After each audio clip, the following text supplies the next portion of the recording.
Well, let me welcome our viewers around North America and across the globe to the studios of Platform Media International. Let me introduce Political Arena, where politics, economy is discussed.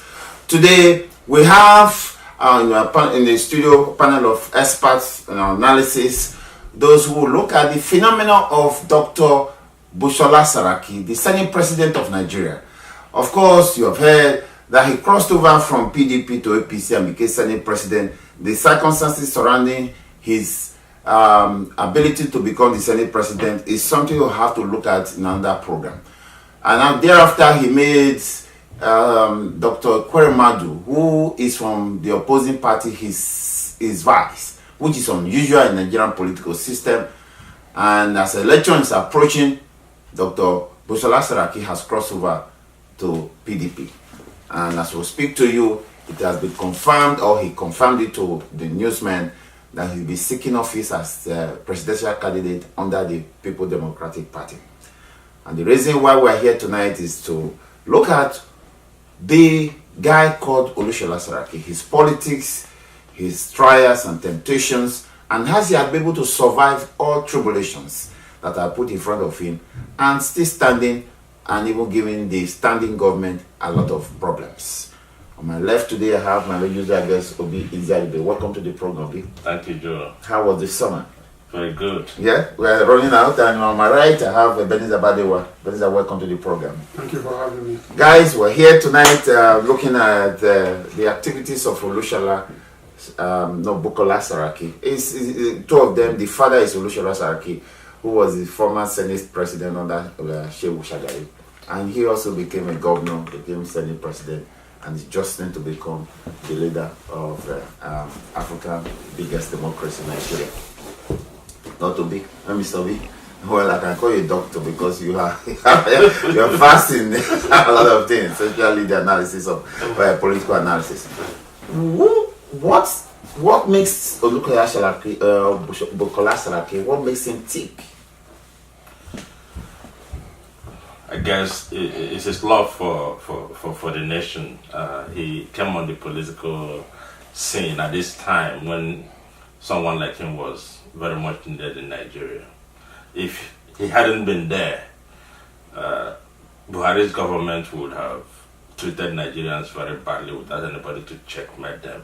Saraki has been doing that. So in terms of opposition, you're saying he came in handy. At the right time, the PDP as the opposing political party lost its voice immediately after the election. They had internal squabbles. They couldn't elect a chairman, and so they did not oppose the APC government. It was left to Saraki. He was the only one that queried the government when people were being killed, when armed robbery was increasing, when Fulani herdsmen were killing someone, when the army was not being deployed to counter Fulani herdsmen. He has been the single voice speaking up on behalf of Nigeria. So I think he came in at the, yes, it's very good for the system. Okay. Mr. Badewa, you heard what I said. Again, I know that you are from that axis of Kwara axis. Of course, you all know Busola Saraki very well. What do you think about his politics? Is it, like Obi said, his political activities all goes well for Nigeria at the moment? What about you?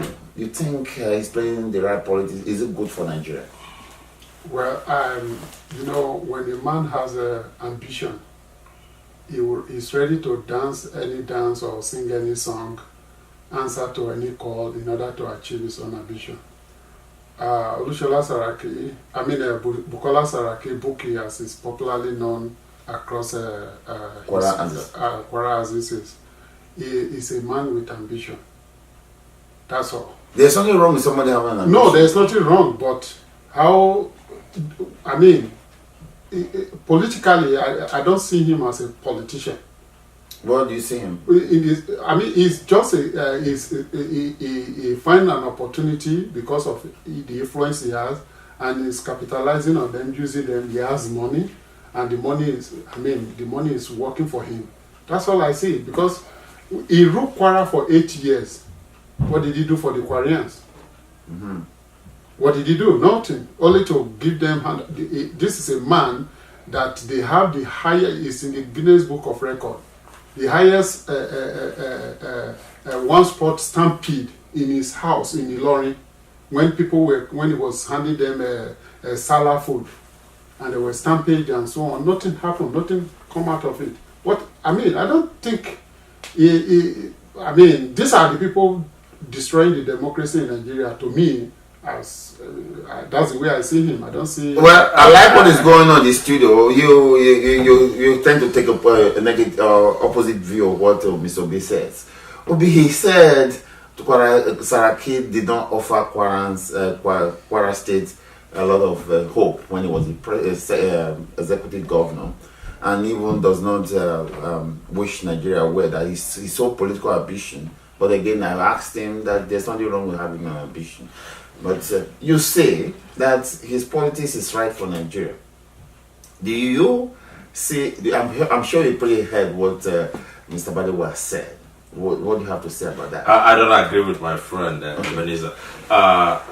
What has happened to Nigeria over the years is this idea that we've had a monolithic north. One north that is bigger than the southeast, the south-south, the southwest combined. And so because they believe they have the numerical strength, they can do whatever thing they want in Nigeria. Now, Saraki is telling them that the north is not one. There are some of us who are not happy with what the Fulani Hausa oligarchy is doing in Nigeria. And he is speaking up from that part of Nigeria. And his protest is finding resonance with people in the southeast, with people in the north central region of Nigeria, with people in the northwestern part of Nigeria. And that is what I think he is doing. That is good. So the Hausa Fulani oligarchy now realizes that we have to give Nigerians good governance, not a claim of political power because we are large in number. Nigerians don't want that. They want dividends of democracy. Buhari has failed to deliver that. And Bukola Saraki is questioning him and challenging him to be a good head of state. The question I'm going to ask Mr. B, Saraki belongs to the Fulani line. He's a Fulani, although people don't to confuse him as being a Yoruba or that. But in actions and historically, he's Fulani. So when you say he's challenging the Fulani oligarchy, he's part of the Fulani. Yeah, and that's what we are praying for. Let the Fulani oligarchy have divided voices. So that would be in the greater interest of Nigeria, of that nation called Nigeria. Okay. Now let's look at his politics. Mr. Badewa, I know you have said that it's an ambition that he's making him do that. But again, look at is it based on principle or based on selfish interest? He's on the PDP. He was governor under PDP, and when he crossed to APC, when the Senate president was going to be elected, he slept overnight in the chambers and became Senate president. And when his interest is not being pursued under APC, he's crossing over to PDP, and the government of the day is panicking. Whether Oshomole likes it or not, Oshomole is not sleeping well tonight because Saraki is awake. So, what you are from Kwara? What does he have that others don't? What he have that many people doesn't have is this: one, is a generous man. When it comes in time of spending money to attain, to fulfill his own ambition, he has so many people in corridor of power that are playing his own bid. Look at what happened. That makes him a good politician. A good politician. What a good politician or when you talk politician, you're talking about leader, right? Yes. Okay. I'm being able to at least manipulate the system. A good leader is to do something for his people. Yeah. Not his own self alone. Okay. This is a man up to today the rundown Society Generale in Ilorin. Nobody is talking about it, right? Yeah. He ruled the state for 8 years. He has his own successor. Nobody is talking about the whole,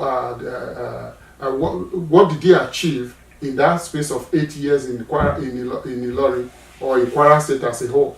I mean, okay, if this man is actually, because I don't see, if you are a politician, you are not looking out for the interests of the people, then what kind of a leader do you want to become when you become president? People are complaining that 30 point something million allowance for the Senate every month is too much. When he got in there, he has the control, he has the ear, he can do and undo in the Senate. What is he doing to address it? Okay. Now, the logical question somebody will ask you who has interest in this matter will say, who is not corrupt in Nigeria? Because that defeats any argument about corruption in Nigeria. We're not talking about corruption. Who is not guilty? Because you cannot find one except you have to cross over to the other part of the world to make Jesus Christ. Let's use Lagos State as an example. Okay. Lagos State, we know they have access to a lot of money coming in. But we can see what they are spending the money on in the state.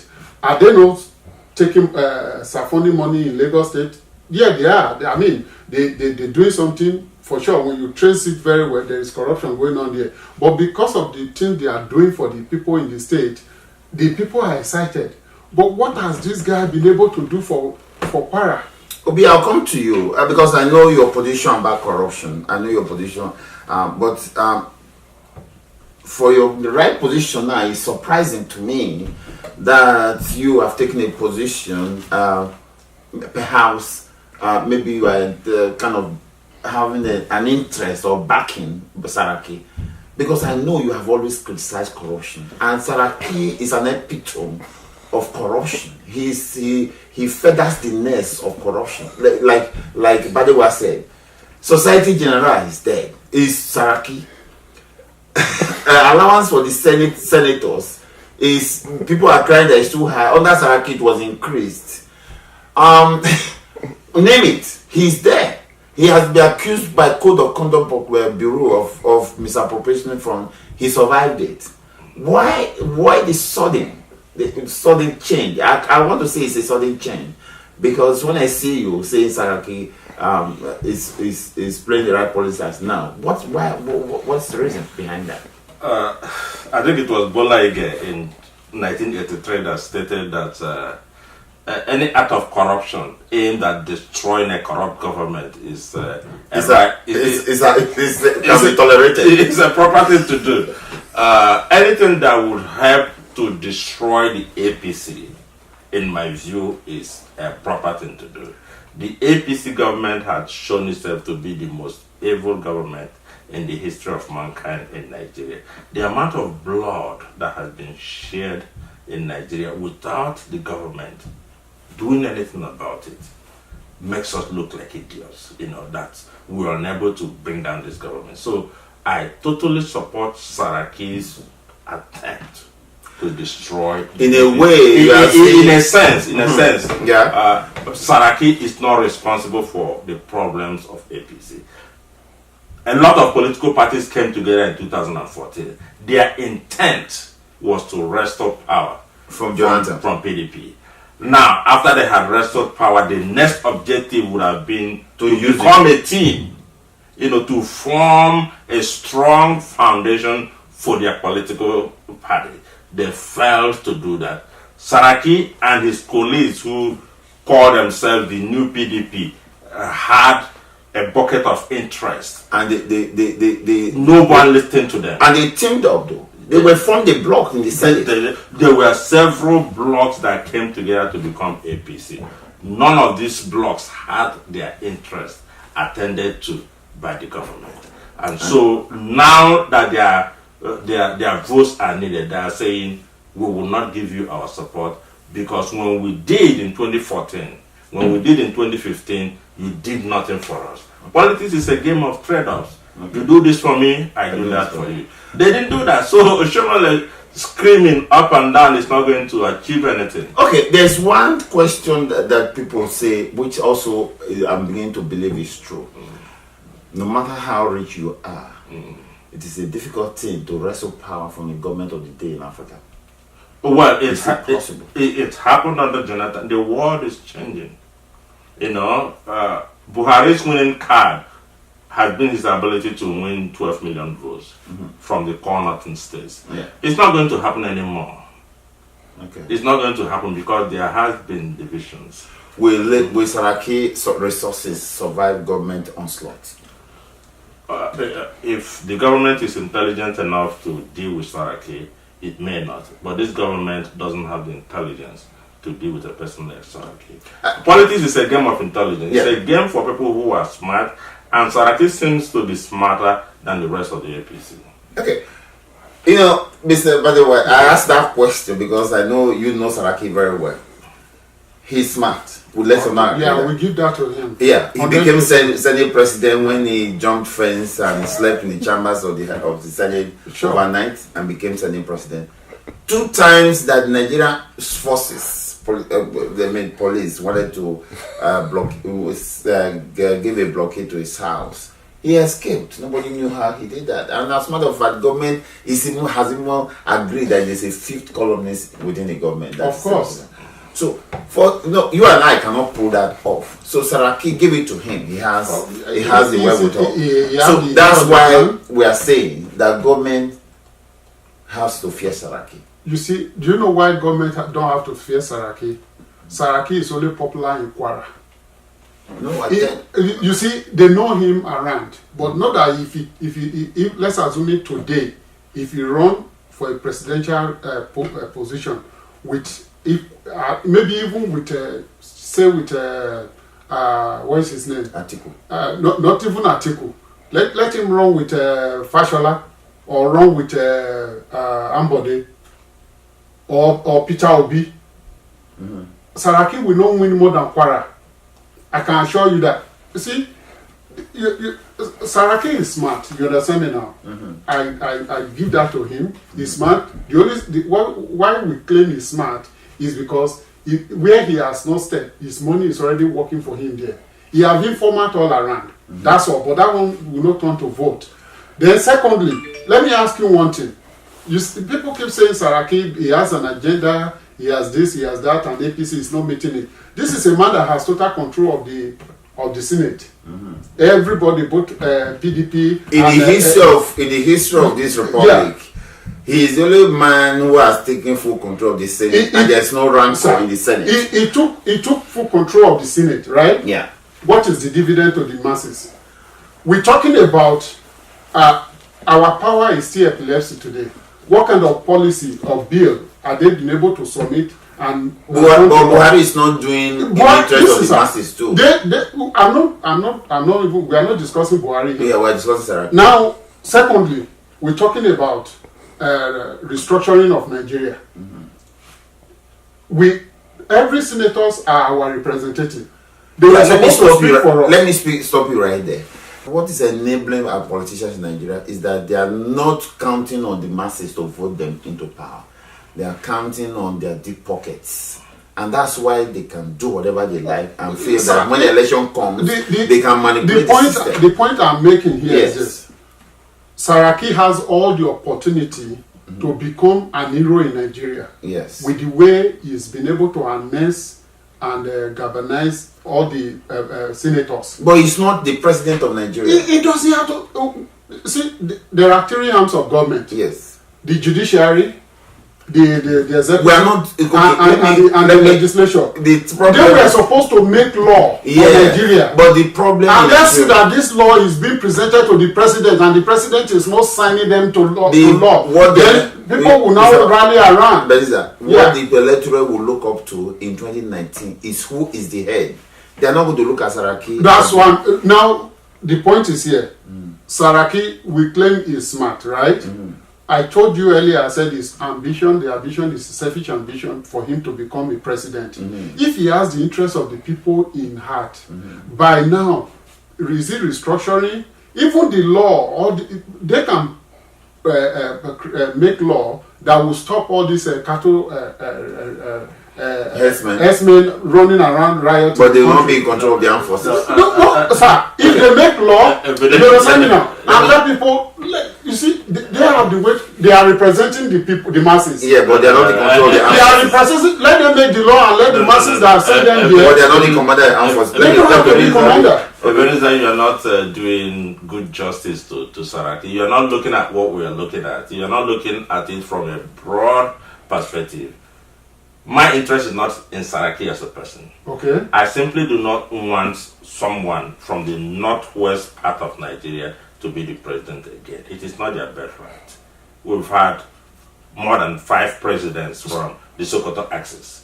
Let a president come from Kwara State. Okay. It doesn't bother me who he is. Okay. Let a president come from Makurdi. But what In about- the southeast, where we allowed Jonathan, Yeah, a minority, to become president. It has happened in Yoruba land. Let power shift from Sokoto, Castena, Daura to Ilorin or to Makurdi. And let's see how it happens. Let's see what happens. Babangida is from Niger State. Yeah, but Is Babangida not from Niger State? He's not in a minority in the north. No, this is an outside man. Okay. Yes. Now, the question I will ask you, they say the power that Saraki wears is superficial. People are arguing that because he is holding the nation to ransom because he has pocket of support from the Senate and House of Representatives. Does that translate to vote? Will that translate to votes? In a sense, it does. What he is trying to do is to destabilize the APC, and he's doing a good job of it. Like you said, the APC chairman is not having good sleeps, and they are not planning well for the upcoming election. So whether it translates into votes is not our problem now. Our problem is to have Buhari removed, have him destabilized, let the APC come to the elections as a divided house. So that they can be taken out for dinner. They can be taken out for dinner. So who's going to take? Is it PDP? Anybody other than the APC. What will be a saying that's not called by any name will be sweet. Nigeria has passed those days when if the money if money failed Jonathan in 2015, anybody that hasn't done anything practically for Nigeria and thinking that because they have money they're going to win an election in Nigeria again, they're going to fail. Well, we can decide that though. We can decide that. We have decided it already. We decided it in 2015 and it works. Okay. So this 2019 we are deciding it again too. Okay. Saraki is equally a power force in Nigeria as the third in command of the country, but he failed. Okay. You understand? Since he has failed, in fact, I think Saraki is gradually going to political oblivion. Wow, I like your audacity. This will be, I guess the producer is saying we're out of time. Well, I want to thank you guys, Mr. Obi Nzadibe, for coming to the program. The Saraki phenomenon is an issue that remains in Nigerian political arena, whether we like it or not. It's an issue, and it's going to be an issue in the next election, 2019. It's no denying of that fact. Mr. Benjamin Badewa, you that know Saraki very well, you are from Kwara. I want to thank you for coming to the program. You gave us an insight of who Saraki is, his strengths and his weaknesses. Let's see how that plays out in 2019. Mr. Obizadi, we thank you for coming. As usual, we like the way things are running here. I want to thank you guys. The producer behind the camera, I want to say thank you to him. And you viewers sticking by us at home and around the globe, please keep tuning out to PMI Political Arena. I'm yours sincerely, Joe Ehizode, saying have a good night. Bye-bye.